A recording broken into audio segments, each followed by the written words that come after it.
హరే కృష్ణ భక్తులందరికీ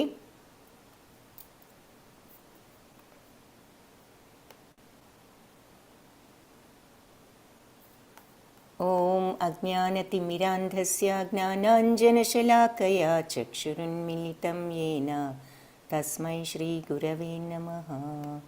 నమో ఓం విష్ణుపదాయ కృష్ణప్రేష్ఠాయ భూతలే శ్రీమతే భక్తివేదాంతస్వామిన్ इति नामिने.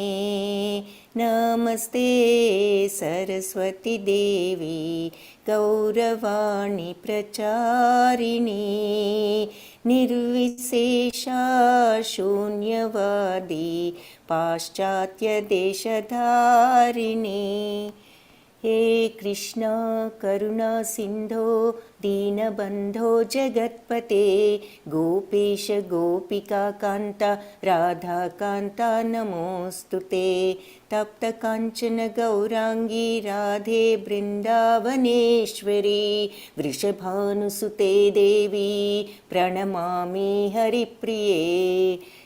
जय श्री कृष्ण चैतन्य प्रभु नित्यानंद श्री अद्वैत गदाधरा श्रीवासादि गौर भक्त वृंद. हरे कृष्ण कृष्ण कृष्ण हरे हरे हरे राम राम राम हरे हरे हरे कृष्ण कृष्ण कृष्ण हरे हरे हरे राम राम राम हरे हरे. हरे कृष्ण. हरे कृष्ण माताजी. श्रीदेवी माताजी की को होस्ट पॉइंट माताजी ఒకసారి విరామ. ఓకే మాతాజీ. హరే కృష్ణ.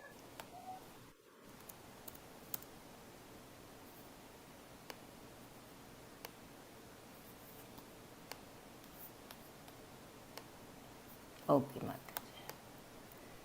హరే కృష్ణ. ఈరోజు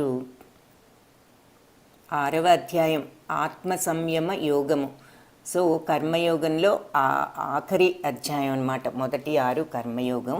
సో ఈ లాస్ట్ చాప్టర్ కర్మయోగంలో ఆత్మ సంయమ యోగము. అయితే ఈ ప్రతి అధ్యాయానికి కూడా ఒక యోగం అని చెప్పుకున్నాం కదా, ఒక పేరు ఉంటుందని. దీనికి ఆత్మ సంయమ యోగం. సో నిన్న కర్మ సన్యాస యోగం చూసాము. అంటే కర్మ సన్యాసం ద్వారా భగవంతుణ్ణి ఎలా మనం ఒక భగవంతుడితో సంబంధం అనుభూతి కనెక్షన్ పెట్టుకోవచ్చు అనేది. ఈరోజు ఆత్మ సంయమ యోగము దీని ద్వారా ఎలాగన్నది చూద్దాము. 6th chapter. సో ఇక్కడ ఈ బొమ్మ, ఈ చారియట్ మీరు చూసినట్లయితే ఈ రథం ఇంతకుముందు ఇది చూసాము. ఇది ఏమిటి? 5 గుర్రాలు కూడా 5 ఇంద్రియాలని. ఈ ఇంద్రియాలు ఈ గుర్రాల వలె మనల్ని ఎటు పడితే అటు ప్రలోభాలతో లాక్కు వెళ్తూ ఉంటాయని, ఈ కళ్ళెము ఈ గుర్రాలు ఎటు లాక్కుపోతే అటు పోవాలని వెళ్తూ ఉంటుంది, దాని యొక్క నైజం. అయితే ఈ బుద్ధి అనే సారథి ఆ కళ్ళాన్ని పట్టి వెనక్కు లాగుతూ ఉంటుంది. ఇది కాదు నీ వెళ్ళే దారి, ఇటు ప్రక్క కాదు, ఇటు ప్రక్కకు వెళ్ళాలి, ఈ చెడు మార్గం కాదు, మంచి మార్గం వైపు వెళ్ళాలి అంటూ సారథ్యం బుద్ధి వహిస్తుంది. ఆత్మ, లోపల ఉన్న ఆత్మ సాక్షిభూతం, చూస్తూ ఉంటుంది. అకర్త అంటే ఏ పని చేయదు, ఎందులోనూ కూడా ఇన్వాల్వ్ అవ్వదు, అది సాక్షిభూతము అని చెప్పుకున్నాము. సో ఆ విషయాన్ని మళ్ళీ ఇక్కడ ఈ చిత్రంలో ఇక్కడ చూపిస్తున్నారు. మనం ఇదంతా మొన్న డీటెయిల్డ్గా చూసాం. అయితే ఈ చాప్టర్లో మనకు ముఖ్యంగా ఒక టాపిక్ వస్తుంది, మనస్సు యొక్క స్వభావం ఏమిటి. అసలు ఈ మనస్సు అనేది ఈ ఇంద్రియాలు ఇలా ప్రలోభ పెట్టగానే అది ప్రలోభ పడిపోయి మనల్ని చెడు వైప మంచి వైప ఎటు తీసుకువెళ్తుంది. కాబట్టి మనిషికి ఈ మనస్సు మిత్రుడా లేదంటే శత్రువా అనేటటువంటి ఒక విషయం కూడా మనం ఇక్కడ ఆలోచిస్తాం అన్నమాట.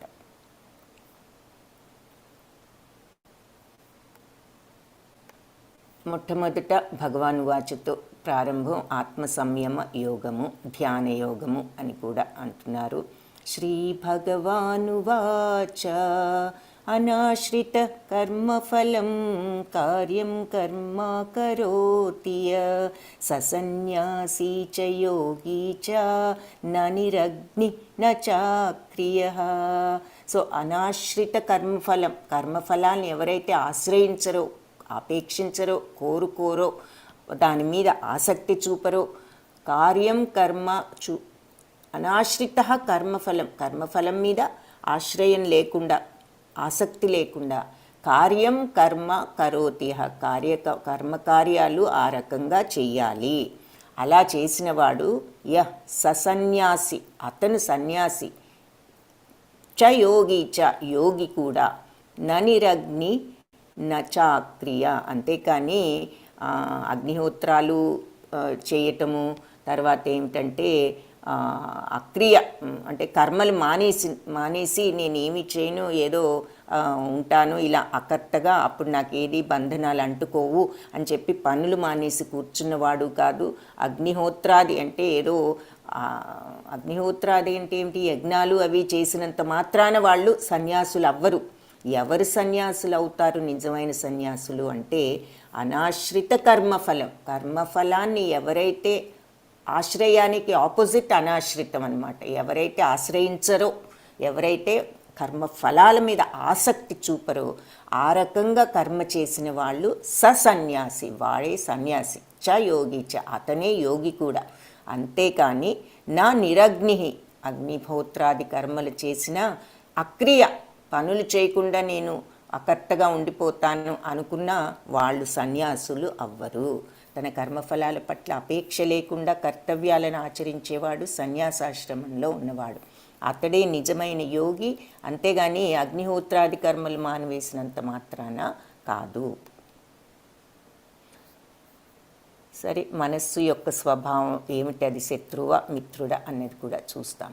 బంధురాత్మాత్మనస్తస్య ఏనాత్మైవాత్మనా జితః అనాత్మనస్తు శత్రుత్వే వర్తేతాత్మైవ శత్రువత్.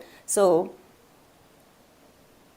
మనస్సును జయించిన వాడికి బంధురాత్మాత్మనస్తస్య ఏనాత్మైవాత్మనా జితః, ఎవరైతే ఈ మనస్సును, అంటే ఇక్కడ ఆత్మ అంటున్నా, అది యాక్చువల్లీ వీళ్ళు ఇక్కడ రిఫర్ చేసేది ఏమిటి అంటే మనస్సును జయించిన వాడు, ఎవరైతే మనస్సును జయించిన వారికి మనస్సే పెద్ద బంధువు, మిత్రులలో ఉత్తముడు అనమాట. అనాత్మనస్తు శత్రుత్వే వర్తేతాత్మైవ శత్రువత్. సో కానీ అలా చెయ్యకుండా ఎవరైతే విఫలమవుతారో, ఏది మనస్సును కంట్రోల్ చేయటంలో ఎవరైతే ఫెయిల్ అవుతారో వాడికి మనసే ఒక పరమ శత్రువులాగా పనిచేస్తుంది అతనికి. సో మనస్సును ఎవరైతే జయిస్తారో వాళ్లకు మనస్సులు మిత్రులలో కల్లా కూడా బంధురాత్మాత్మనస్తస్య, అందరూ మిత్రులలోకి కూడా ఉత్తముడు. కానీ అలా చేయటంలో, ఎలా చేయటంలో, మనస్సును కంట్రోల్ చేయటంలో విఫలమైన వాళ్లకు మనస్సే ఒక పెద్ద శత్రువులాగా పనిచేస్తుంది. సో మనస్సును కంట్రోల్ చేసుకుని మనం చెప్పినట్లు అది వినేటట్టుగా ఉండాలి, కానీ అది చెప్పినట్లు మనం వినేటట్లు కాదు. సో అలాంటప్పుడు అది మనం చేయగలిగినప్పుడు అది మనకు ఫ్రెండ్, చేయలేకపోతే మనకి ఎనిమి అయిపోతుంది. సో మనం మనస్సుని కనుక మిత్రుణ్ణి చేసుకుని మన ఇష్టం వచ్చినట్లు మనం కంట్రోల్లో ఉంచుకుంటే సరి అయిన మార్గంలో మనం ఉంటాం. అలాగే మంచి చాయిసెస్ కూడా చేసుకుంటాం, చెడు చాయిసెస్ చేసుకోకుండా. తర్వాత ఇంద్రియ భోగాల నుంచి వైరాగ్యాన్ని స్లోగా పొందగలుగుతాం. అంటే ఇంద్రియాలు మనల్ని ప్రలోభపెట్టి లాక్కుపోతూ ఉంటే వాటి వెంబటపడి వెళ్ళిపోతూ ఉండటం కాదు, కంట్రోల్ చేసి మనం వెనక్కి లాక్కున్నప్పుడు మనం ఆ ఇంద్రియాల నుంచి కూడా వైరాగ్యాన్ని పొందగలుగుతాం. ఫలితం ఏమిటి అంటే స్వేచ్ఛ. ఏ రకమైన స్వేచ్ఛ? మన ఇష్టం వచ్చినట్లు ఉండే స్వేచ్ఛ కాదు. స్వేచ్ఛ అంటే ఈ బంధాల నుంచి మనము, ఈ అటాచ్మెంట్స్ నుంచి స్వేచ్ఛను, ఆ తర్వాత ఈ భవబంధాల నుంచి విముక్తిని పొంది మోక్షం మార్గంలో ఉంటాము. మరియు ఔన్నత్యం అంటే ఏమిటి? మానవ జీవితానికి గమ్యం మోక్షం సాధనే. కాబట్టి ఆ ఉన్నతమైనటువంటి మార్గాన్ని, ఆ ఉన్నతమైన పదాన్ని కూడా పొందగలుగుతాము. సో మనస్సును ఈ రకంగా కంట్రోల్ చేసుకోగలిగిన వాళ్ళు. తర్వాత ఒకవేళ కంట్రోల్ చేసుకోకపోతే ఏం జరుగుతుంది, ఇంకా అంటే మనస్సును ప్రలోభాలు లాక్కుపోతూ ఉంటే, అలాగే మనం వెనక్కి లాక్కుండా వాటితో పాటే వెళ్ళిపోతూ ఉంటే మనస్సు కూడా అప్పుడు మన కోరికలు పెరిగిపోతూ ఉంటాయి, కోపం పెరిగిపోతూ ఉంటుంది, చిరాకు చెప్పుకున్నాం కదా, కోరిక తీరకపోతే దానివల్ల చిరాకు, ఆందోళన, తద్వారా కోపము ఎన్నో వస్తాయి. ఆ కోరిక ఎవరికైతే తీరిందో వాళ్ళ మీద జలసి, ఇవన్నీ ఇటువంటి అరిషడ్ వర్గాలు అంటారు. 6 దుర్గుణాలు ఏమిటి అంటే కామ, క్రోధ, లోభ, మద, మాత్సర్యాలు. ఇవన్నీ కూడా కామ, క్రోధ, లోభ, మోహ, మద, మాత్సర్యాలు. సో ఇవన్నీ కూడా ఇలాంటి బ్యాడ్ ఈ అరిషడ్ వర్గాలన్నీ కూడా అలవాటు అవుతాయి. అలాంటి పాపపు చర్యలను అనుసరిస్తుంది. ఎందుకు? ఈ ప్రలోభాలకు గురై దాని ఇష్టం వచ్చినట్లు మన కంట్రోల్లో లేకుండా ఉన్నప్పుడు. అలాగే చిరాకు, ఆందోళనతో తప్పుదారి పట్టించడం, ఇంద్రియ భోగంపై మమకారం, ఎంతసేపు ఈ సుఖాల మీద విపరీతమైనటువంటి కోరిక అన్నమాట. ఫలితం ఏమిటి అంటే పతనం, బంధనం. మనం ఇంకా పతనం అంటే ఏముంది, ఎప్పుడు కూడా ఇదే ఆ బ్యాడ్ హ్యాబిట్స్ ఉన్నప్పుడు మనకి బ్యాడ్ ఆలోచనలు, బ్యాడ్ పనులు, బ్యాడ్ కర్మలు కూడా చేస్తాం. తత్ఫలితంగా మనకు పతనం కూడా ఉంటుంది. తర్వాత బంధనం అంటే ఈ భౌతిక ప్రపంచంలో చేసే వాటన్నిటికీ, కర్మలన్నిటికీ కూడా బందీలం అయిపోయి మళ్ళీ ఈ భవసాగరంలోనే చిక్కుకుంటాము, బందీలం అయిపోతాం. కాబట్టి మైండ్ ఎలాంటిదంటే ఒక నిప్పు లాంటిది, అగ్ని లాంటిది. అది గనక మనం కంట్రోల్ చేస్తే అగ్ని ఎన్నో మంచి పనులకు ఉపయోగించవచ్చు. ఉదాహరణకు రాకెట్ ఎగరాలన్నా, ఎయిర్ప్లేన్స్ ఎగరాలన్నా, ఎనర్జీ కానీ అన్నీ కూడా అగ్ని వల్లనే చేయగలుగుతున్నాం. అయితే అది అవుట్ ఆఫ్ కంట్రోల్, మనం కంట్రోల్లో లేనప్పుడు అది మొత్తం ఉన్నవన్నీ కూడా కాల్చిపారేయగలదు. ఇక్కడ ఆ చిత్రాన్ని చూపిస్తున్నారు. సో మనస్సు కూడా అలాంటిదే. మనం దాన్ని కంట్రోల్లో పెట్టుకుంటే నిజంగానే మిరకిల్స్ చేయవచ్చు. అంటే మనం ఆ స్థితిని, ఆత్మానుభూతిని పొందవచ్చు. కానీ అది అవుట్ ఆఫ్ కంట్రోల్ అయిపోయి మన యొక్క అధీనంలో లేకపోతే, నియంత్రించలేకపోతే మనల్ని కూడా పతనానికి దారి తీసి బంధించి వేస్తుంది ఈ భౌతిక ప్రపంచానికి. యుక్త ఇతి ఉచ్యతే యోగే అని చెప్పి మనం ఇక్కడ చూస్తున్నాం ఈ శ్లోకంలో. జ్ఞాన విజ్ఞాన తృప్తాత్మ కూటస్థో విజితేంద్రియ యుక్త ఇత్యుచ్యతే యోగి సమలోష్టాశ్మ కాంచన. సో జ్ఞాన విజ్ఞాన తృప్తాత్మ అంటే మనిషి ఎవరైతే ఈ జ్ఞాన విజ్ఞానాలతో తృప్తిగా ఉంటాడో, కూటస్థో విజితేంద్రియ, తర్వాత ఆయన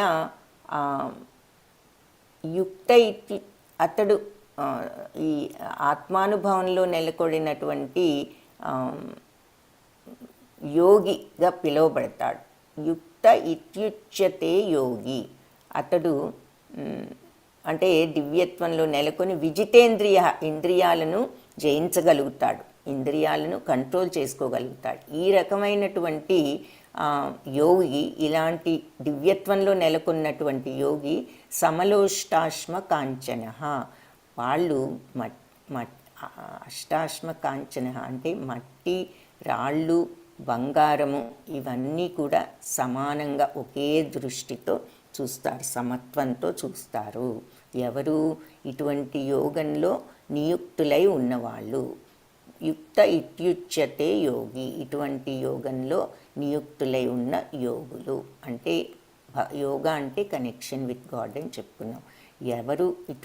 ఎవరు వాళ్ళు యోగులు అంటే వాళ్ళకున్న విజ్ఞానం వాళ్ళు సంపాదించి దానితో వాళ్ళు పూర్తిగా తృప్తిగా ఉంటూ, ఏంటంటే కోరికలను అరికట్టుకుని తృప్తితో వాళ్ళు కూటస్థో విజితేంద్రియ, వాళ్ళు భగవంతుడిలో స్థితులై ఉండి ఇంద్రియాలను జయించిన వాళ్ళు. అలాంటి వాళ్ళకి ఇంద్రియాలను మనం ఎప్పుడైతే ప్రలోభాలను జయించగలుగుతామో మనకి మట్టి, రాళ్ళు, బంగారం అన్నీ కూడా సమానంగానే కనిపిస్తాయి. మరి మనకు ఆ కోరిక అనేది, ఆశ అనేది ఉండదు. కాబట్టి ఆ స్థితికి నిజంగా వెళ్ళగలిగితే మనకి ఏదైనా ఒకటే అనేటటువంటి సమత్వం ఏర్పడుతుంది అని ఇక్కడ చెప్తున్నారన్నమాట.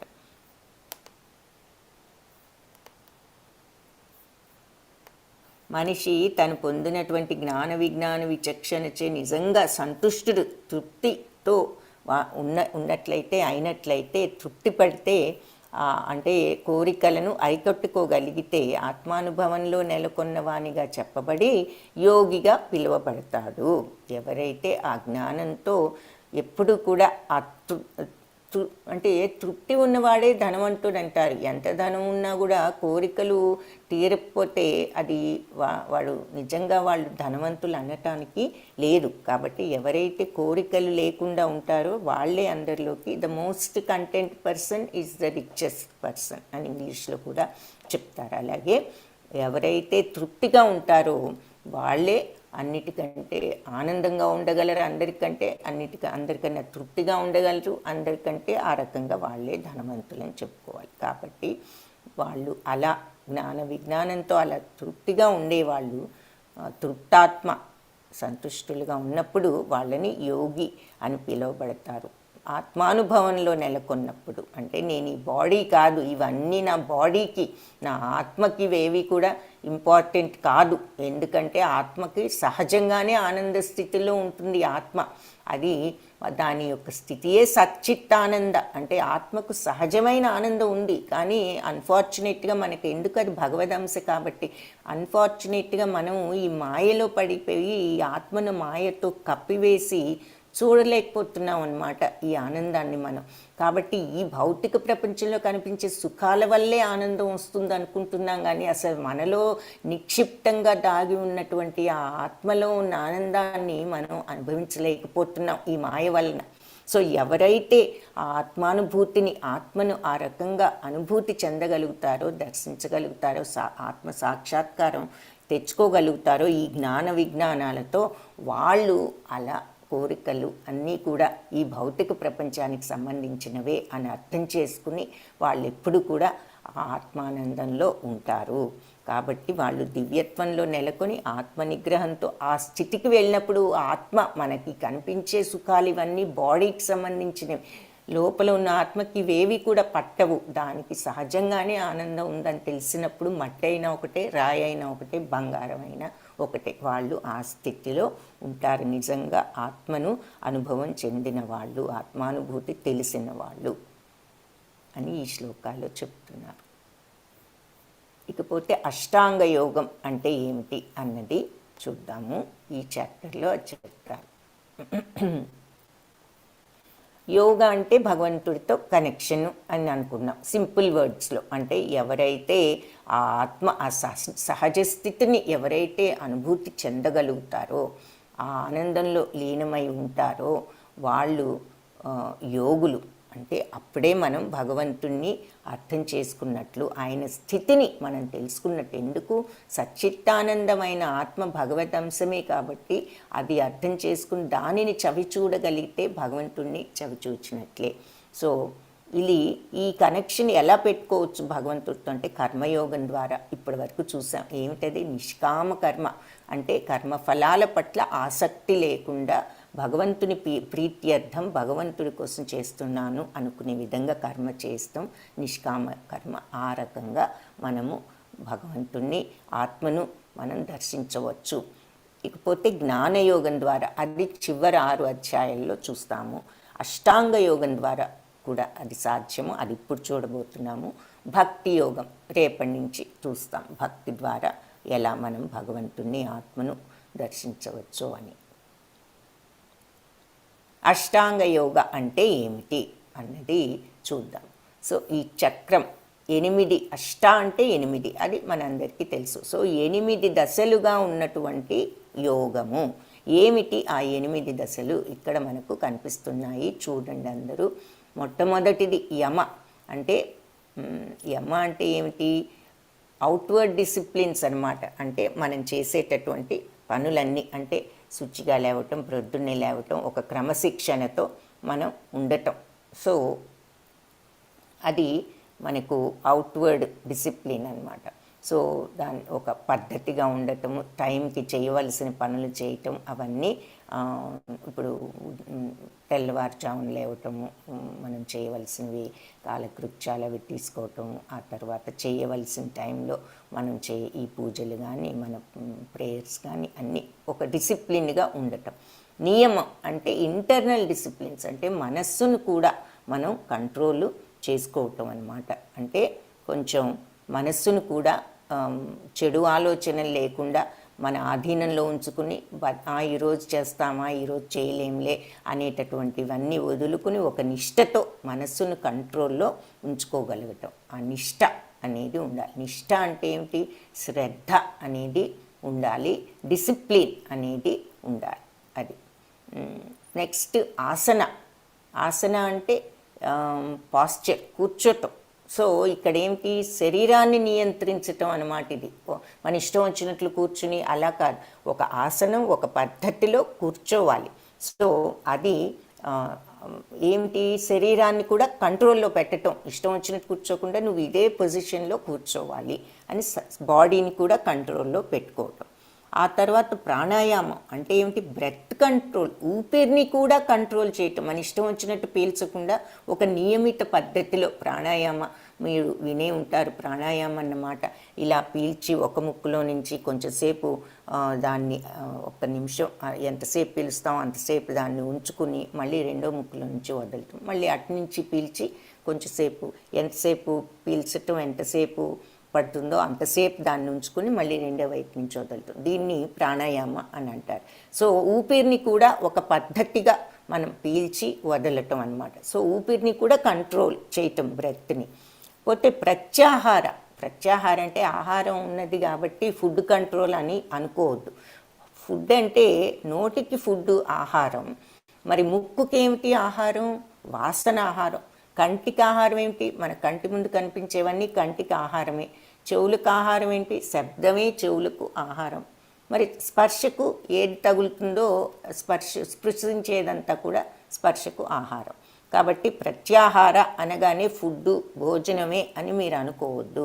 అన్ని ఇంద్రియాలకు వాటి వాటి యొక్క సెన్సెస్ అన్నమాట. వాటిని కంట్రోల్ చేసుకోవటం, ఇంద్రియాలను కంట్రోల్ చేసుకోవటమే ప్రత్యాహార అంటే అర్థము. సో బికాజ్ ఆల్ ద ఇంద్రియాస్కి ఇవన్నీ కూడా ఆహారం కాబట్టి ఇంద్రియాలకు ఆహారమైనటువంటి కనపడేవి ఈ శక్తులు అన్నిటినీ కూడా కంట్రోల్ చేయాలి. కనిపిస్తోంది కదా అని ఇష్టం వచ్చినట్లు చూడకూడనివి చూడటం, మరి వినకూడనివి వినటం, తినకూడనివి లేదంటే అనకూడని మాటలు అనటం, ఇలాంటివి వాసన చూడకూడని వస్తువులు కొన్ని వాసన చూడటం, ఇవన్నీ కూడా చేయకూడని పనులు అన్నమాట అని చెప్తున్నారు. సో ఆ రకంగా మనం సెన్సెస్ని కూడా కంట్రోల్ చేసుకోవాలి. ఆ తర్వాత ఇవన్నీ కంట్రోల్ అయిన తర్వాత ధారణ అంటే కాన్సన్ట్రేషన్. అప్పుడు మనకు ఫోకస్ వస్తుంది ఒక దేని మీద? భగవంతుడి మీద, ఆ ధ్యానం మీద. మనం ధ్యానం చేయటానికి సరి అయినటువంటి ఫోకస్ ఏర్పడుతుంది ఇవన్నీ చేసిన తర్వాత. ఆ ఫోకస్ ఏర్పడిన తర్వాత ధ్యానంలోకి వెళ్ళవచ్చు. అంటే మెడిటేషన్ అనే మాట అందరం వింటూనే ఉన్నాం. ఏమిటి మెడిటేషన్ అంటే? ఇవన్నీ ముందు పర్ఫెక్ట్గా చేస్తేనే సరి అయిన ధారణ అంటే కాన్సన్ట్రేషన్, ఫోకస్ ఏర్పడితేనే మనం ఆ ధ్యానంలోకి వెళ్ళగలం. అంతేగాని కళ్ళు మూసుకోగానే మనం ధ్యానం చేస్తున్నాం అనుకుంటే కాదు. ఆ ధ్యానంలోకి వెళ్ళటానికి ఇవన్నీ మెట్లు అన్నమాట. ఇవన్నీ పర్ఫెక్ట్గా చేసినప్పుడు కరెక్ట్ అయిన ధ్యానంలోకి వెళ్తాం. ఆ ధ్యానం సరిగ్గా ఉన్నప్పుడు ఆ ధ్యానాన్ని మనం కరెక్ట్గా చేస్తే అప్పుడు సమాధి స్థితిలోకి వెళ్తాం. సమాధి అంటే భగవంతునితో మనం అప్పుడు కనెక్షన్ పెట్టుకోగలుగుతాము, ఆ యోగా స్థితికి వెళ్తాము. అప్పుడు మనకు ఆనందాన్ని చవిచూడగలుగుతాం. సచ్చిత్తానందమూర్తి అయిన భగవంతుడి ఆనందం ఎలా ఉంటుంది అన్నది మనకు అప్పుడు ఆ బ్రహ్మ స్థితికి వెళ్తాం. బ్రాహ్మీ స్థితి అంటే ఆ బ్రహ్మాన్ని మనం అనుభూతి చెందగలుగుతాము. ఇవి ఈ 8 స్టెప్స్ అన్నమాట ఈ అష్టాంగ యోగంలో. యమ అంటే మరి బయట మనం బాహ్యంగా డిసిప్లిన్గా ఉండటం, నియమం అంటే అంతర్గతంగా క్రమశిక్షణతో ఉండటం, ఆసన శరీరాన్ని కంట్రోల్లో ఉంచుకోవటం, ప్రాణాయామ అంటే ఊపిరి బ్రెత్ని కంట్రోల్ చేయటం, ప్రత్యాహార అంటే సెన్సెస్ కంట్రోల్, అదంతా చేస్తే ధారణ, ఫోకస్, కాన్సన్ట్రేషన్ వస్తుంది. అప్పుడు ధ్యానంలో మునగగలుగుతాం, నిమగ్నం అవ్వగలుగుతాము. తద్వారా అలాంటి ధ్యానంలో నిమగ్నం అయితే సమాధి స్థితికి వెళ్ళవచ్చు. సో ఫస్ట్ది యమ. ఇక్కడ ఈ శ్లోకంలో దాని గురించి చెప్తున్నారు.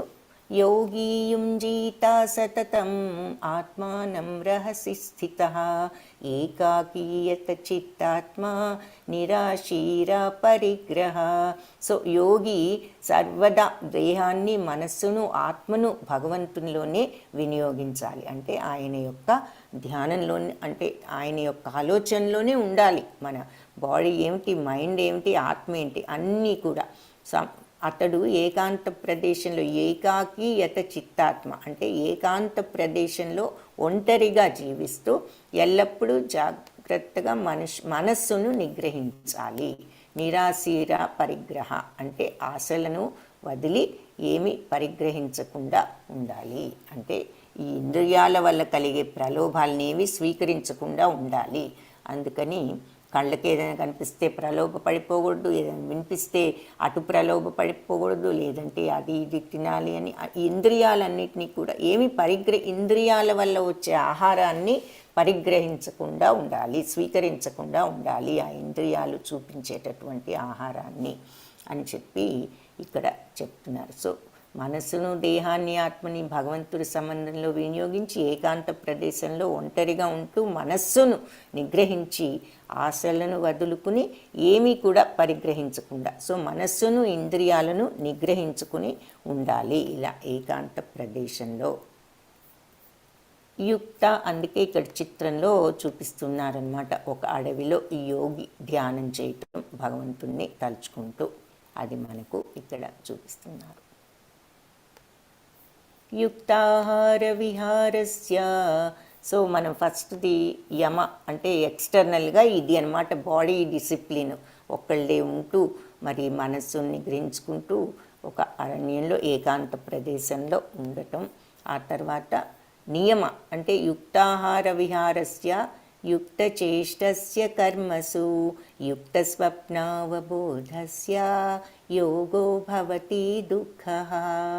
అంటే ఆహారం, నిద్ర, విహారము, ఈ పనులు చేసే అలవాట్లు ఇవన్నీ కూడా ఎవరైతే క్రమశిక్షణతో ఒక క్రమమైన పద్ధతిలో చేస్తారో వాళ్ళు యోగ సాధన ద్వారా సమస్త భౌతిక సుఖాలు పోగొట్టేటటువంటి యోగ సిద్ధి వాళ్లకు కలుగుతుంది. అంటే నియమం అన్నమాట. కరెక్ట్గా హ్యాబిట్స్ అన్నీ కూడా రెగ్యులేట్ చేయగలిగిన వాళ్ళు, నియంత్రించి సరి అయినటువంటి క్రమశిక్షణతో చేయగలిగిన వాళ్ళు.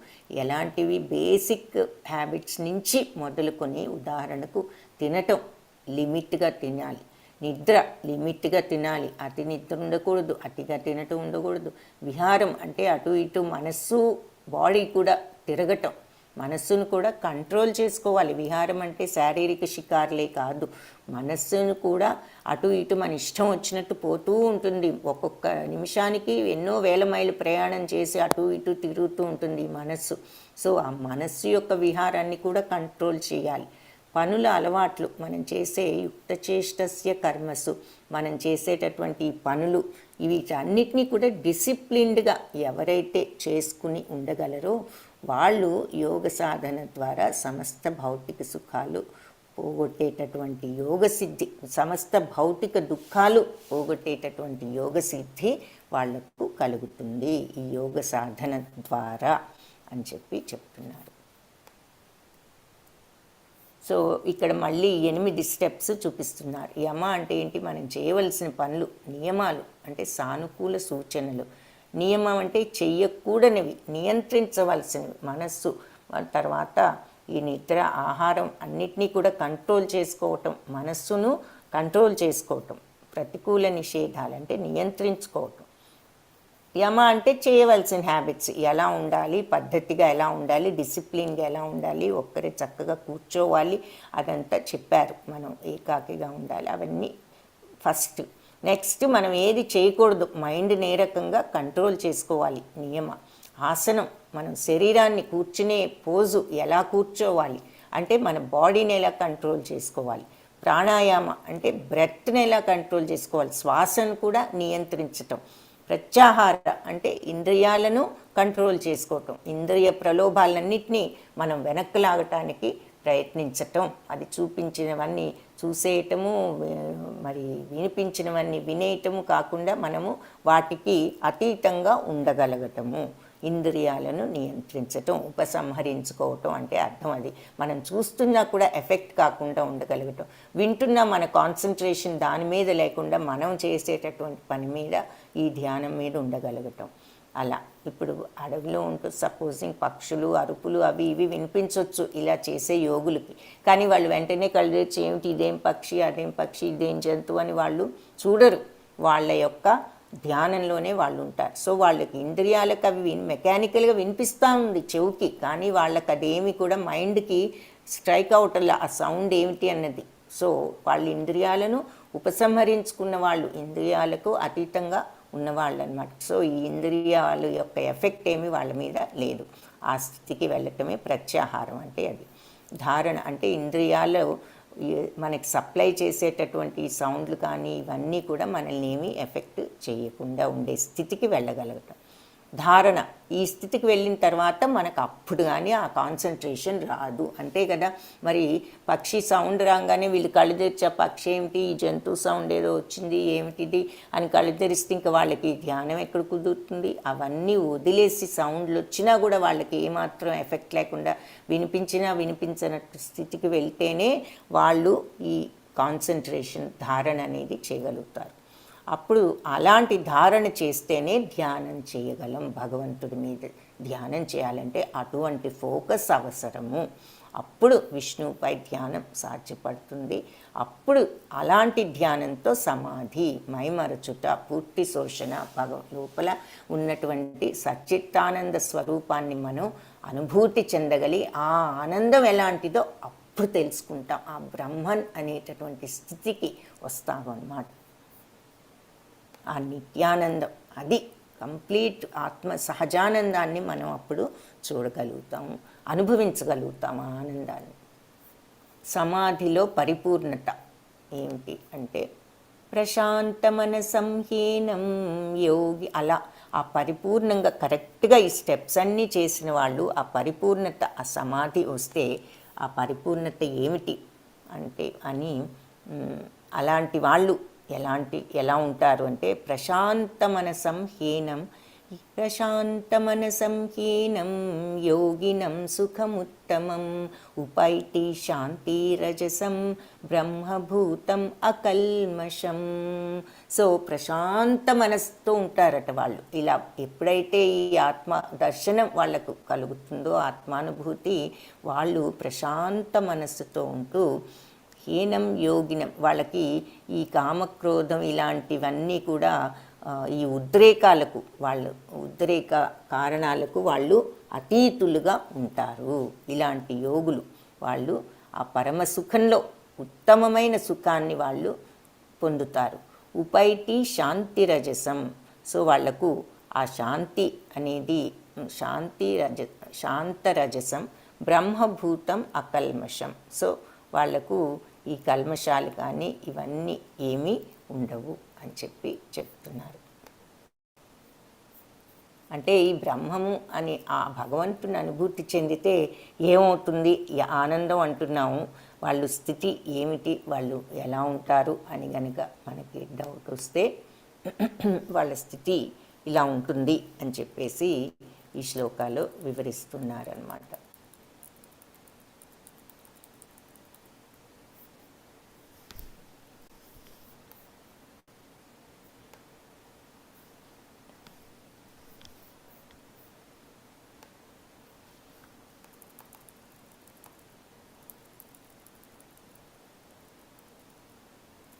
హరే కృష్ణ. ఇక్కడ మనకు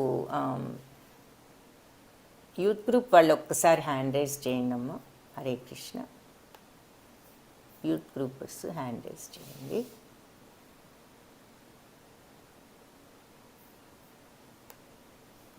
very good. 13 people hand raise చేశారు. ఇంకెవరైనా ఉంటే దయచేసి హ్యాండ్ రైజ్ చేయండి. ఆ చుట్టుప్రక్కల ఉన్నా కూడా మొన్న మనకి ఆల్మోస్ట్ 25 పీపుల్ ఉన్నారు. నిన్న 15 పీపుల్ హ్యాండ్ రైజ్ చేశారు.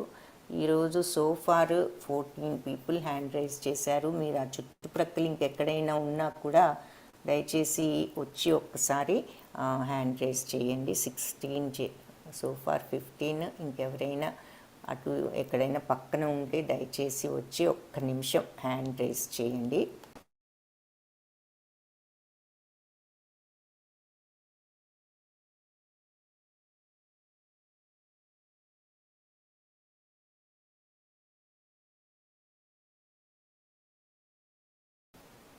ఫిఫ్టీన్ పీపులే రేస్ చేశారు. ఇంకెవరు వేరే లేరా? దగ్గరలో ఏమైనా ఉన్నారా? ఉంటే దయచేసి ఒక్కసారి వచ్చి హ్యాండ్ రైస్ ఆప్షన్ తీసుకోండి. ఒక్కసారి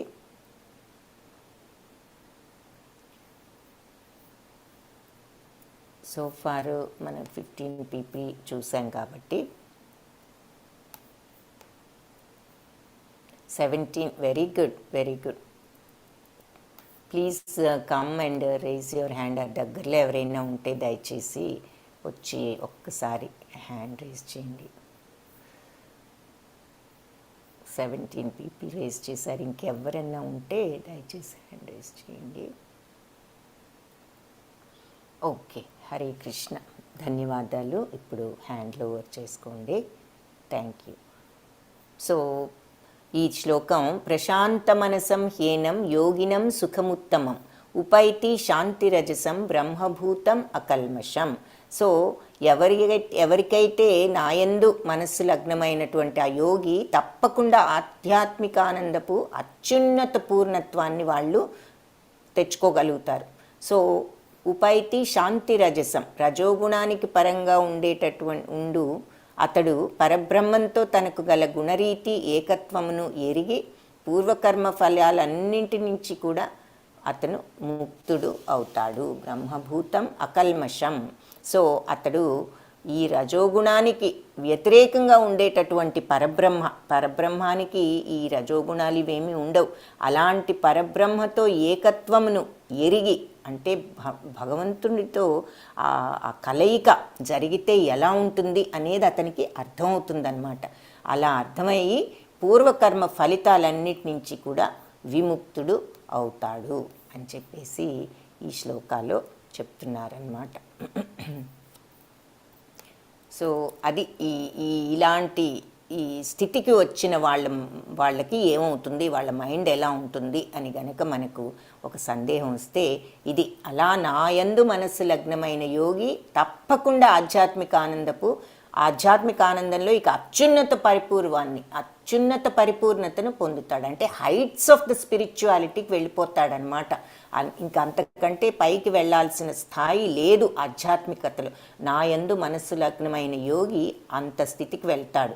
అది ఎలాంటి స్థితి అంటే, రజోగుణానికి ఈ గుణాలన్నిటికీ కూడా ఆపోజిట్, ఏ గుణము లేనటువంటి భగవంతుడు పరబ్రహ్మతో ఏకత్వం, ఆ యూనియన్, ఆ సమాధి అయిందంటే ఎలా ఉంటుందనేది అతనికి అర్థమయ్యి పూర్వజన్మ కర్మలన్నిటి నుంచి కూడా విముక్తుడవుతాడు. సో అతను ఈ స్థితికి వెళ్తే ఇక దానిని మించిన స్పిరిచువాలిటీలో అంతిమ స్థితి ఇంకా లేదు. అలాంటి స్థితిలోకి వెళ్ళి భగవంతుడితో ఆ సమాధి, ఆ యూనియన్ పొందితే, ఆ ఏకత్వం పొందితే ఎలాంటి ఆనందం ఉంటుందో అతను తెలుసుకుని తద్వారా అతను అన్ని పాపాల నుంచి కూడా విముక్తి పొందుతాడు, పరమసుఖం లభిస్తుంది అని చెప్తున్నారు. సో ఇది అష్టాంగ యోగలో రకరకాలుగా ఇదివరకు ఈ యోగాన్ని చేసిన వాళ్ళు ఎలాగు అన్నది చూపిస్తున్నారు. సో ఇవంతా విన్న తర్వాత అర్జునుడు ఇలా అడుగుతున్నాడు. అర్జున ఉవాచ యోయం యోగస్త్వయా ప్రోక్త సామ్యేన మధుసూదన ఏతస్యాహం న పశ్యామి చంచలత్వాత్ స్థితిం స్థిరాం. సో మధుసూదన, ఈ మనస్సు నిలకడలేనిది కావటం వలన నువ్వు చెప్పినటువంటి యోగ విధానం ఆచరించశక్యం కానిదిగా, అసాధ్యమని అనిపిస్తోంది నాకు అంటున్నాడు. మనకు కూడా ఇవన్నీ ఇంత చెయ్యాలి అంటే ఇది సాధ్యమేనా, ఇలా వెళ్ళగలమా, ఒంటరిగా ఉండగలమా, ఇవన్నీ చేయటం అంటే అందరికీ సాధ్యపడేది కాదు. సో మనకొచ్చే సందేహమే అర్జునుడికి కూడా వచ్చింది. మనస్సును కంట్రోల్ చేసుకోవటం అంటే మరి మనస్సును ఇంద్రియాలు ఏదైనా మనకి వినిపించినా కనిపించినా వాటిని ఏమీ కూడా లెక్క లేకుండా చెయ్యకుండా మనకు అది కనిపించినా కనిపించినట్లుగా వినిపించినా వినిపించినట్లుగా ఉండే స్థితి మనకు రావటము, మనస్సు దాని పట్ల వెళ్లకుండా నిగ్రహించుకోగలగటం అంత ఈజీ కాదు. కానీ అర్జునుడు కూడా అంటున్నాడు, నిలకడలేనిది మనసు. ఈ నిమిషం ఒకదాని మీద ఉంటే నెక్స్ట్ నిమిషం కూడా కాదు, క్షణంలో ఎన్నో వంతులు, ఒక క్షణం కూడా కంప్లీట్గా దేని మీద ఉండదు మనసు. అంత వేగంగా మనసు మారిపోతూ ఉంటుంది, పరిగెడుతూ ఉంటుంది. కాబట్టి నిలకడలేనిది. కాబట్టి నువ్వు చెప్పిన యోగ విధానం మనస్సును కంట్రోల్ చేసుకోవటం అంటున్నావు, అదేమి ఆచరించడానికి వీలయ్యేదిగా నాకు అనిపించటం లేదు, అసాధ్యం అనిపిస్తోంది అని అర్జునుడు అన్నాడు అన్నమాట. ఇంకా ఏమంటున్నాడు అర్జునుడు, చంచలం హి మన కృష్ణ, ఇది ఇంపార్టెంట్ శ్లోక. చంచలం హి మన కృష్ణ ప్రమాధి బలవద్ధృఢం తస్యాహం నిగ్రహం మన్యే వాయోరివ సుదుష్కరం. సో చంచలం హి, మనస్సు ఎంతో చంచలం కదా కృష్ణ. ప్రమాధి బలవద్ధృఢం అంటే ఎంతో చాలా బలమైనది, దృఢమైనది, అల్లకల్లోలమైనది అని చెప్తున్నాడు. సో అంటే ఒక సముద్రం వేవ్స్ కనుక విపరీతంగా తుఫాను సమయంలో ఎలా వస్తూ ఉంటాయో కంట్రోల్ లేకుండా, అలా అంత బలమైన దృఢమైన చంచలమైనది మనస్సు కూడా. మరి తస్యాహం నిగ్రహం అనే అలాంటి మనస్సును నిగ్రహించటం నాకు ఏమనిపిస్తోంది అంటే వాయోరివ సుదుష్కరం. వాయువుని గాలిని బంధించలేం మనం పట్టి. సో ఈ గాలిని బంధించటం కంటే కూడా ఈ మనస్సును బంధించటం ఇంకా ఎక్కువ కష్టం అనిపిస్తుంది అని చెప్పి అర్జునుడు అంటున్నాడు. ఏమని? సో ఈ మనస్సు చాలా చంచలమైనది, అల్లకల్లోలమైనది, బలమైనది, బలవదృఢం, ప్రమాది, అల్లకల్లోలం, బలమైన మూర్ఖ పట్టుగలది. అలాంటి మనస్సు నిగ్రహించటం వాయోరివ సుదుష్కరం, గాలిని నియంత్రించడం కంటే కూడా కష్టం మనస్సును నియంత్రించడం అని నాకు అనిపిస్తోంది అన్నాడు అర్జునుడు. కాన్సన్ట్రేషన్కి ఎగ్జాంపుల్స్గా ఇవి చూపిస్తున్నారు. కాన్సన్ట్రేషన్ ఉంటేనే మనకు ఆ ధ్యానం అనేది, ధారణ, ఫోకస్, కాన్సన్ట్రేషన్ ఉంటేనే ధ్యానం అనేది సాధ్యపడుతుంది. కాన్సన్ట్రేషన్ అంటే ఎలా ఉండాలి? ఒక సింగిల్ పాయింట్ మీదే మన దృష్టి ఉంచుకుంటే వేరే ఏది కనపడదు, ఇంకా అదే కనిపిస్తుంది. ఉదాహరణకు అర్జునుడు చిన్నప్పుడు ద్రోణాచార్యుడు పిల్లలందరికీ విలువిద్య నేర్పిస్తూ పక్షి బొమ్మను పెట్టి ఆ పక్షి కన్ను మీద మీరు సూటిగా కొట్టాలి అని అందరికీ చెప్పి ఒక్కొక్కరిని పిలిచి మీకు ఏం కనిపిస్తుందంటే పక్షి, చెట్టు, కొమ్మలు, ఆకాశము అన్నీ చెప్తున్నారు. కొంతమంది చెట్టు పక్షి అంటున్నారు, కొంతమంది పక్షి ఒక్కటే అంటున్నారు. కానీ అలాంటి సమాధానాలు వచ్చిన వాళ్ళందరినీ ఆయన పంపించేశారు, బాణం కూడా ప్రయోగించమని అడగల. అర్జునుడు వచ్చినప్పుడు అర్జునుడు ఏం చెప్పాడంటే, ఆ పక్షి కన్ను ఒక్కటే కనిపిస్తుంది నాకు గురువుగారు, ఇంకేది కనిపించటం లేదని చెప్తాడు. అప్పుడు ఓకే బాణం వెయ్యి అని వేస్తే ఆ బాణం తిన్నగా ఆ కంటి మీద తగులుతుంది పక్షి బొమ్మ యొక్క కన్నుకు. సో ఇక్కడ అర్థం ఏమిటి అంటే అంత కాన్సన్ట్రేషన్ అన్నమాట. అది తప్ప ఇంకా వేరే ఏది కనిపించటం లేదు, అది ఒక్కటే కనిపిస్తోంది. అప్పుడే నీకు ఆ తీవ్రమైనటువంటి ధారణ ఉన్నది కాబట్టి, నీకు దాని మీదే దృష్టి ఉంది కాబట్టి నువ్వు కరెక్ట్గా వేయగలుగుతావు. అలాగే భగవంతుణ్ణి ధ్యానం చేసేటప్పుడు కూడా ఈ సౌండ్లు, చుట్టూ వినపడేవి, కనపడేవి, చలి కానీ వేడి కానీ ఏది తగలకుండా ఆ దృష్టి అంతా కూడా దాని మీదే మనం పెట్టితేనే, మనకు ఆ ధారణా శక్తి ఉంటేనే ఆ ధ్యానం సాధ్యపడుతుంది అని చెప్పటానికి కాన్సన్ట్రేషన్ చూపిస్తున్నారు. ఇది కూడా అర్జునుడు ద్రౌపది స్వయంవరంలో నీటిలో చూస్తూ పైన ఉన్న చేప, గిరగిరా తిరుగుతున్న చేప బొమ్మను కొట్టాలని చెప్తారు, అది చూపిస్తున్నారు. సో కొన్ని ఉదాహరణలు అన్నమాట, అంటే కాన్సన్ట్రేషన్ ఎలా ఉండాలనేది. సో ఇక్కడ ఏదేమైనా అర్జునుడు ఇప్పుడు ఏమంటున్నాడు, ఇంత మనస్సును నిగ్రహించటం అంటే చాలా కష్టం అనిపిస్తుంది మధుసూదన, కృష్ణ, ఇది చాలా బలమైనది, దృఢమైనది, అల్లకల్లోలమైన ఈ మనస్సును గాలి అయిన వాయువునన్నా బంధించవచ్చు, కానీ మనస్సును బంధించటం అసాధ్యం అనిపిస్తోంది, నాకు కష్టం అనిపిస్తోంది అంటాడు. అప్పుడు భగవంతుడు ఏం చెప్తున్నారో విందాం.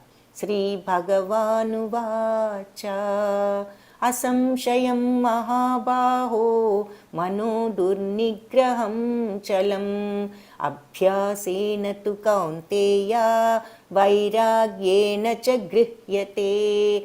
అసంశయం మహాబాహో, కరెక్ట్, సందేహం లేదు మహాబాహులున్న అర్జున. మనో దుర్నిగ్రహం చలం, ఈ మనస్సు నిగ్రహం చేసుకోవటం చాలా కష్టం. నువ్వు అన్నది రైటే, దీంట్లో డౌట్ ఏమీ లేదు. చలం, ఎప్పుడూ కూడా చంచలంగా ఉంటుంది, అటు ఇటు పోతూ ఉంటుంది ఈ మనస్సు. దీన్ని నిగ్రహించుకోవటం చాలా కష్టం, శక్యం కానిది. అయితే అభ్యాసేనతు కౌంతేయ, సాధన చేయాలి, ప్రాక్టీస్ చేయాలి, అభ్యాసం చేయాలి. ఏమిటి? వైరాగ్యేణ చ గృహ్యతే, వైరాగ్యంతో నువ్వు అది కంట్రోల్ చేసుకోగలవు. వైరాగ్యం అంటే ఏమిటి? ఊరికినే అడవిల్లోకి వెళ్ళి కూర్చున్నంత మాత్రాన వైరాగ్యం కాదు. మనస్సును ఈ కోరికల పట్ల పరిగెత్తకుండా నియంత్రించేటట్లు చేసుకోవటం.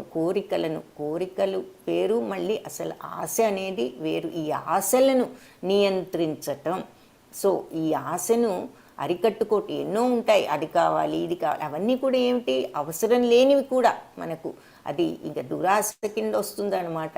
సో వాటి వల్లనే మనకు మనస్సు పరిపరి విధాల పోవటం, పరిపరి ఆలోచనలు కలగటం, పరిపరి అరిషడ్వర్గాలు దురాలోచనలు కలగటం. అంటే బ్యాడ్ థాట్స్, అంటే చిరాకు, ఇవన్నీ కూడా దురలవాట్లే. మరి ఆందోళన, చిరాకు, తద్వారా కోపము, అది అన్నిటికంటే బ్యాడ్ హ్యాబిట్ అని మనం చూస్తాము. ఏది? అది నరకానికి ద్వారాలు 3, కామక్రోధ తథాలోభ, ఈ 3 కూడా అని చెప్తారు.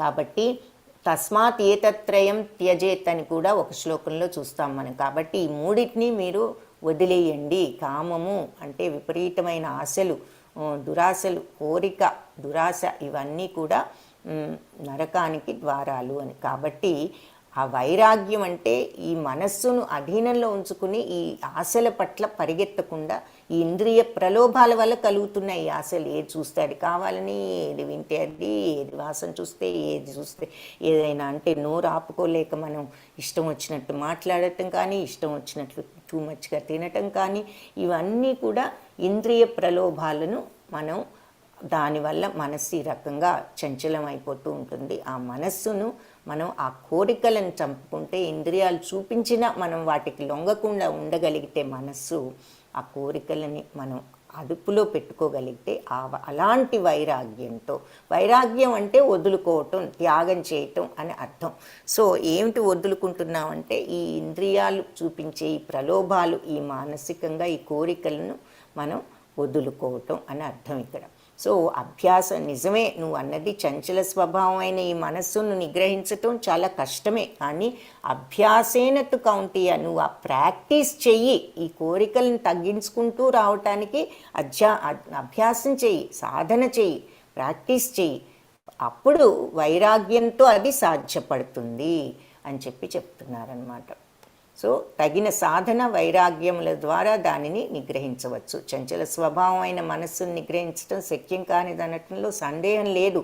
కానీ తగిన సాధన మరియు వైరాగ్యంతో దానిని నిగ్రహించవచ్చు అని చెప్పారు ఆన్సర్. ఇకపోతే విఫలయోగి యొక్క గమ్యం ఏమిటి?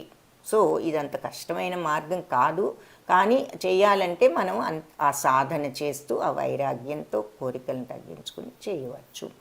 విఫలయోగి యొక్క మార్గం ఏది అంటే, అర్జునుడు అడుగుతాడు, ఈ చివరి వరకు ఈ అష్టాంగ యోగంలో ఫైనల్ స్టేజ్ వరకు రాలేక మధ్యలో ఏదైనా వ్యామోహాలకు గురయ్యి వాళ్ళు వేరే దావులకు వెళ్ళిపోతే వాళ్ళ యొక్క స్థితి ఏమిటి అని అర్జునుడు అడుగుతాడు. అప్పుడు అర్జున ఉవాచ అయతి శ్రద్ధయోపేతో యోగాచ్చలిత మానసః అప్రాప్య యోగ సంసిద్ధిం కాం గతి కృష్ణ గచ్చతి. సో అయతి శ్రద్ధయోపేతో యోగచ్చలిత మానస. ముందు వీళ్ళు శ్రద్ధగా మొదలుపెట్టి ఈ మార్గంలో ప్రయాణం, మధ్యలో చలిత మనస్సు ఏదో చలించి వీళ్ళు అటు ఇటు ఏదైనా సంసార జీవితంలోకి వెళ్ళిపోవటం, ఏదో మామూలుగా అలా ఏదైనా ఈ మార్గాన్ని వదిలిపెట్టేసినట్లయితే మధ్యలో ఈ యోగ లక్ష్యంలో వాళ్ళకి అప్రాప్య యోగ సంసిద్ధిం. సో వాళ్ళకి ఈ యోగాలో ఫైనల్ స్థితి వాళ్ళు తెచ్చుకోలేకపోయారు, ప్రాప్తి పొందలేకపోయారు, ఆ సమాధి స్టేట్కి రాలేకపోయారు. కాం గతి కృష్ణ గచ్చతి, వాళ్ళకి ఏం గతి పడుతుంది వస్తుంది అని చెప్పి అడుగుతున్నాడు అర్జునుడు. సో ఈ మార్గంలో శ్రద్ధతో ప్రయాణం ప్రారంభించి కూడా చంచలమైన మనస్కారంతో తగినంతగా పరిశ్రమించక యోగ లక్ష్యంలో అంతిమ విజయాన్ని ఈ జన్మలో సాధించలేకపోయిన యోగుల యొక్క గతి ఏమిటి అని అడిగితే అప్పుడు భగవంతుడు ఏం చెప్తున్నారంటే, ఈ జన్మలో యోగ సాఫల్యత సాధించకపోయినా కూడా వాళ్ళు పుణ్యలోకాలకు వెళ్తారు. ఎందుకు? చాలా కాలం ఆ యోగ ప్రయత్నంలో ఉన్నారు కాబట్టి. అంటే వాళ్ళ ప్రయత్నం ప్రారంభించి మధ్యలో మానేశారు, ఆ ప్రారంభించిన పుణ్యానికి వాళ్ళు పుణ్యలోకాలకు వెళ్తారు. అక్కడ చాలా కాలం నివసించిన తర్వాత తిరిగి భూలోకంలో ధర్మపరాయణుల ఇంట్లో కానీ సంపన్నుల కుటుంబంలో కానీ జన్మిస్తారు.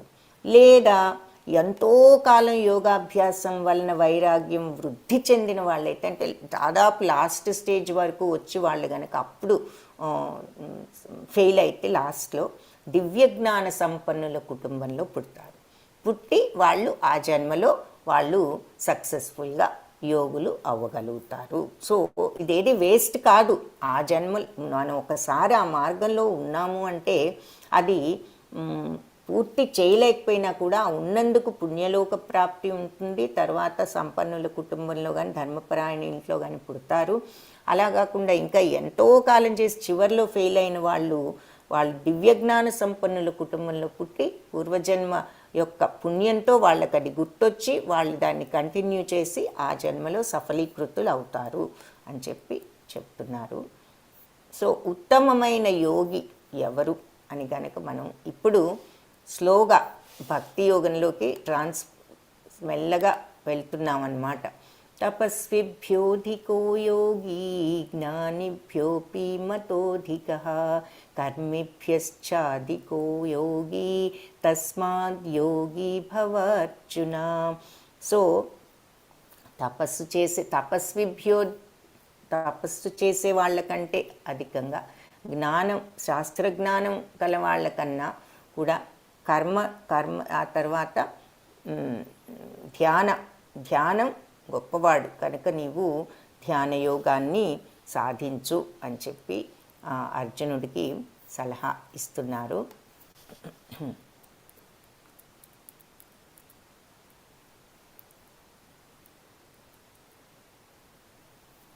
అంటే యోగి అయిన వాడు తపస్వి కంటే, జ్ఞాని కంటే, కామ్యకర్మ రతుని అంటే కామ్యకర్మలు చేసే వాళ్ళకంటే కూడా అధికుడైన వాడు. కాబట్టి అన్ని పరిస్థితుల్లో నువ్వు యోగివి కమ్ము అని చెప్పి చెప్తున్నాడు. సో ఇక్కడ చెప్తున్నారు యోగాన్ని గురించి చర్చించితే దాని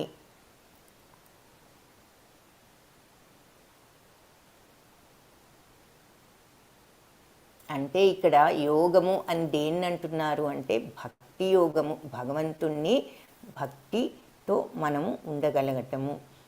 సో భక్తి యోగమే సర్వయోగాలకు కూడా చరమ పూర్ణత్వాన్ని కలిగిస్తుంది. కాబట్టి ఇక్కడ యోగం యొక్క ఆధిపత్యాన్ని భగవంతుడు శ్రీకృష్ణుడు ధృవీకరిస్తున్నప్పటికీ కూడా దానిని భక్తి యోగం కంటే ఉత్తమం అని మాత్రం చెప్పటం లేదు అని మనం ఇక్కడ అర్థం చేసుకోవాలన్నమాట. సో నిజానికి భక్తి యోగం సంపూర్ణ ఆధ్యాత్మిక జ్ఞానం కాబట్టి దానిని ఏ యోగము కూడా దానికంటే ఎక్కువ కాదు. సో ఆత్మజ్ఞానం లేని తపస్సు అసంపూర్ణమైనది. అలాగే భగవంతుని శరణాగతి లేని జ్ఞానము కూడా అసంపూర్ణమే. సో నువ్వు ఎంతైనా తపస్సు చెయ్యి, ఎంతైనా చెయ్యి, ఈ అన్ని మార్గాల్లో నువ్వు జ్ఞానం తెచ్చుకో ఎంతైనా, కానీ భగవంతునికి శరణాగతి కానీ జ్ఞానము కానీ ఏదైనా కానీ ఆ తపస్సు కానీ అసంపూర్ణమైనది. ఆత్మజ్ఞానం లేనప్పుడు ఎంత తపస్సు చేసినా అది సంపూర్ణం కాదు. భగవంతుడికి శరణాగతి కాకపోతే నీకు ఎంత జ్ఞానం వచ్చినా నీకు అది ఉపయోగం లేదు. కాబట్టి ఆ భక్తి లేనటువంటి కామ్యకర్మలైనా అంతే, నువ్వు ఎంతైనా పుణ్య పనులు అనుకుని చేయొచ్చు, అసలు భగవంతుడి మీద నీకు ఆ భక్తి లేనప్పుడు అది వేస్ట్, వృధా, కాలాన్ని వేస్ట్ చేసినట్లే లెక్క ఆ పనుల మీద. కాబట్టి ఇక్కడ అన్నిటికంటే గొప్పగా కీర్తించబడిన యోగ పద్ధతి భక్తి యోగము. మనకి ఈ విషయం ఈ రాబోయే శ్లోకంలో కూడా మనకు క్లియర్గా తెలుస్తుంది. సో ఇక్కడ ధ్యానయోగం అన్న మాటకు అర్థం అదనమాట. సో తపస్సు ఆత్మానుభూతి లేని తపస్సు అయినా, శాస్త్రజ్ఞానం ఊరికినే ఎన్నో పుస్తకాలు చదివి నువ్వు జ్ఞానం తెలుసుకున్నాను అనుకున్నా భగవంతుడి పట్ల శరణాగతి స్వభావం లేకపోతే దానివల్ల ఉపయోగం లేదు. సో అలా జ్ఞానం ఉన్నవాళ్ళు వీళ్ళ అలాంటి వాళ్ళందరికంటే కూడా భగవంతుడి మీద మనస్సు నెలకొల్పినటువంటి వాడు గొప్పవాడు. కాబట్టి నువ్వు అది చెయ్యి అని చెప్తున్నారు. సో యోగినామపి సర్వేషాం మద్గతేనాంతరాత్మనా శ్రద్ధావాన్ భజతే యో మాం సమేయుక్తా తమో మతః. సో యోగులందరిలోకి సర్వేషాం యోగినాం అపి సర్వేషాం అందరి యోగులలోకి మద్గతేనాంతరాత్మనాం ఎవరైతే వాళ్ళ ఆత్మ నాయందే నిమగ్నమై ఉంచుతారో, శ్రద్ధావాన్ భజతే ఎవరైతే శ్రద్ధగా భజిస్తారో అంటే భగవంతుని ఎప్పుడు మనసులో పూజిస్తారో, ఆయన్ను మనసులో ఉంచుకుంటారో. భజన అంటే అది అంటే ఫిజికల్ భజనే కాదు, మనస్సులో భగవంతుణ్ణి పూజనీయులుగా ఎవరైతే ఉంచుకుంటారో, యోమాం వాళ్ళు నాకు సమేయుక్తాతమో మతః వాళ్ళు అత్యున్నత వారిగా నేను పరిగణిస్తాను, అది నా అభిప్రాయం. సో అందరి యోగుల్లోకెల్లా ఎవరి మనసు ఎల్లప్పుడూ నాయందే నిమగ్నమై ఉంటుందో, ఎవరు నాయందు దృఢ విశ్వాసంతో భక్తితో ఉంటారో వారిని అత్యున్నతమైన వారిగా పరిగణిస్తాను, ఇది నా అభిప్రాయము. తము మతః అంటే నా అభిప్రాయము అని చెప్తున్నారు. సో అది ఇక్కడ ఎంత జ్ఞానం ఉన్నా సంపాదించినా ఎంత తపస్సులు చేసినా కూడా ఆత్మజ్ఞానాన్ని పొందలేకపోతే భగవంతుడి మీద శరణాగతి ఉంటేనే ఆ భగవంతుని మనం ఆత్మజ్ఞానాన్ని పొందగలం. కాబట్టి నువ్వు ఆ ధ్యాన యోగంలో అటువంటి ధ్యాన యోగంలో భగవంతుడి మీద అది ఎటువంటి ధ్యానము అంటే మనస్సుని ఎల్లప్పుడూ నా యందు నిమగ్నమై ఉంచి ఎప్పుడూ దృఢ విశ్వాసంతో భక్తితో ఉంటారో అలాంటి వారిని ఉన్నతమైన యోగులు అందరిలోకి అన్న అభిప్రాయము. నువ్వు అలాంటి యోగివి అవ్వు అని చెప్తున్నారు. సో మిగతా యోగాలన్నింటికంటే ఇప్పుడు రేపటి నుంచి భక్తి యోగం స్టార్ట్ చేస్తాం, దానికి ఇది ఇంట్రొడక్షన్ అన్నమాట. ఇవన్నీ చెప్పి భగవంతుడు చివరికి ఈ భక్తి యోగమే అన్నిటికంటే శ్రేష్టము, కాబట్టి భగవంతుణ్ణి శరణ వేడితే అది అన్నిటికంటే కూడా ముఖ్యము అని చెప్తున్నారు. వీటన్నిటికీ నువ్వు ఎన్ని తపస్సులు చేయి, ఎంత జ్ఞానం ఆర్జించు, ఈ శరణాగతి స్వభావం లేకపోతే దానివల్ల నీకు సంపూర్ణత రాదు అని ఈ శ్లోకాలు రెండిట్లో చూసాము. మిగతా యోగాలన్నిటికంటే తుది గమ్యం భక్తి యోగం. సో కర్మయోగం ఇక్కడ నిత్యం కనిపిస్తోంది, కర్మయోగం కింద ఉంది, తర్వాత జ్ఞానయోగం, తర్వాత అష్టాంగ యోగం, పైన భక్తి యోగం ఉంది. సో ఆ భక్తి ఈ అన్ని మార్గాల్లోనూ మనం చివరికి భక్తినే తెచ్చుకోవాలి. ఫైనల్గా ఆ భక్తి ఆర్జించటానికి మనం ఈ మార్గాల్లో వెళ్తున్నాం అన్నమాట. సో మెల్లగా ఈ నిత్యంలో ఒక్కొక్క మార్గం మనం ఏ మార్గం ఎంచుకుంటే ఆ మార్గంలో ఎక్కుతూ చివరికి భక్తి మార్గంలోకి వచ్చి అప్పుడు భగవంతుడిని మనం పొందగలుగుతాం. సో ఇది భక్తి మార్గంలోనే ఉంటే అది అన్నిటికంటే భగవంతుని చేరటానికి దగ్గరైన మార్గం. కాబట్టి ఆ రకంగా వెళ్తే ఆ భక్తిని పెంచుకుంటే మనకు ఎక్కువ సులభం ఈ మార్గం అని చెప్తున్నారు. సో ఒక్కొక్క యుగంలో ఒక్కొక్క రకమైన యోగాన్ని మనకు చెప్పారు మంచిది అని. సో సత్యయుగంలో ఏం చెప్పారు? తపస్సులు చేయాలి, మెడిటేషన్ అని చెప్పారు. ఈ అష్టాంగ యోగా ఇటువంటివన్నీ సత్యయుగంలో బాగా పనిచేసాయి. త్రేతాయుగంలో అగ్నిహోత్రం దగ్గర యజ్ఞాలు అవి చేయాలి అని చెప్పారు. ద్వాపర యుగంలో అర్చనలు చేయాలి భగవంతుణ్ణి ఆత్మానుభూతికి. కానీ కలియుగంలో భగవంతుణ్ణి మనం అనుభూతి చెందాలంటే భగవన్నామ స్మరణ చేయాలి. So chanting the holy names of the lord. So మనకు అందుకని ఈ హరే కృష్ణ నామజపాన్ని మనం చేస్తూ ఈ రకంగా మనం ఆ మార్గంలో వెళ్ళటానికి ప్రయత్నించాలి. ఇప్పుడు లిఫ్ట్ స్టేర్స్ మీద వెళ్ళొచ్చు, పైకి లిఫ్ట్లో వెళ్ళొచ్చు, కానీ ఇటు వెళ్తే లేటుగా వెళ్తాము, ఈ దారిలో వెళ్తే తొందరగా వెళ్తాము. అలాగే మిగతా మార్గాలలో కూడా వెళ్ళొచ్చు, కానీ అవి ఫైనల్గా అన్నీ కూడా అన్ని భక్తి యోగంలోనే లీనమై తద్వారా మనకు ఆత్మానుభూతి వస్తుంది. కాబట్టి ఈ మార్గాలన్నిటికంటే మనం ముందు నుంచే ఈ భక్తి మార్గంలో ఉంటే ఇంకా త్వరగా మనకు ఈ ఆత్మానుభూతి వచ్చే అవకాశం ఉన్నది. సో ఈ మంత్రాన్ని మనం నామజపం చేస్తే, ఈ కలియుగంలో మనం చేయవలసింది ఏమిటి అంటే నామజపం, భగవంతుణ్ణి మనం పొందటానికి అని చెప్తున్నారు. సో మంత్ర అంటే అసలు ఏమిటి? మనస్సును త్రయం చేసేది, విడుదల చేసేది. మరి ఇందాక నుంచి ఏం చెప్పుకుంటున్నాం? ఈ మనస్సు వల్లనే మనకు అన్ని ప్రాబ్లమ్స్ అని చెప్పుకుంటున్నాం కదా. ఈ మైండ్ ఒక చోట ఉండదు. మనస్సు వాయువునైనా బంధించవచ్చు, కానీ ఈ మైండ్ని కంట్రోల్ చేయలేము. ఈ మైండే కదా మనకన్నీ, అది కావాలి, ఇది కావాలి, వాళ్ళు చెడ్డవాళ్ళు, వీళ్ళు మంచివాళ్ళు, వాళ్ళతో మనం మాట్లాడకూడదు, వీళ్ళని చేయాలి, వాళ్ళతో ఫ్రెండ్లీగా ఉండొచ్చు, వీళ్ళతో ఉండకూడదు, వాళ్ళు మనకి ఎనిమీస్, వీళ్ళు మనకు ఫ్రెండ్స్. ఈ ఆలోచనలన్నీ కూడా ఎవరిస్తున్నారు? ఈ మనస్సే. వాళ్ళు చేసేది కరెక్ట్ కాదు అంటూ ఎదుటి మనిషిని మనం ఎప్పుడు మనిషిని పనులను జడ్జి చేయాలి, అన్నిటినీ కూడా జడ్జిమెంట్ చేస్తూ ఉంటాం, మనం చెప్పేదే కరెక్ట్ అనుకుంటూ ఉంటాం. అంతేకాని ఇదంతా మన మనస్సులో ఉన్నటువంటి థాట్సే, కానీ అక్కడ మనిషి వ్యక్తి కానీ పరిస్థితి కానీ ఈ ప్రపంచం కానీ మార్పు లేదు. మనం ఏ కళ్ళతో చూస్తే మనకు ఆ కళ్ళతో కనిపిస్తుంది. ఇదంతా మన మనస్సు, మన ఆలోచనలు మనకు కల్పించినటువంటి రూపం అన్నమాట అని చెప్తున్నారు. అందుకని ఈ మనస్సును మనము త్రయం చేయాలి, అంటే మనస్సును విడుదల చేయాలి, రిలీజ్ చేయాలి. అంటే ఈ ఆలోచనలన్నింటినీ కంట్రోల్ చేసేసి మనస్సును క్వైట్ చేసుకోవాలి. అప్పుడే మనకు ఆ శాంతి లభించి మనకు ఆ ఇంటర్నల్ ఆత్మ అనేది సాక్షాత్కారం కావాలంటే ముందు ఈ మైండ్ అనేది క్వైట్ అయిపోవాలి. హరే కృష్ణ కృష్ణ కృష్ణ హరే హరే. సో ఈ మంత్రం అంటే అర్థం ఏమిటంటే మైండ్ని క్వైట్ చేయగలిగేటటువంటిది, మనస్సును విడుదల చేసేటటువంటిది, రిలీజ్ చేసేటటువంటిది, మనస్సును కంట్రోల్ చేయగలిగేది అని అర్థం అన్నమాట.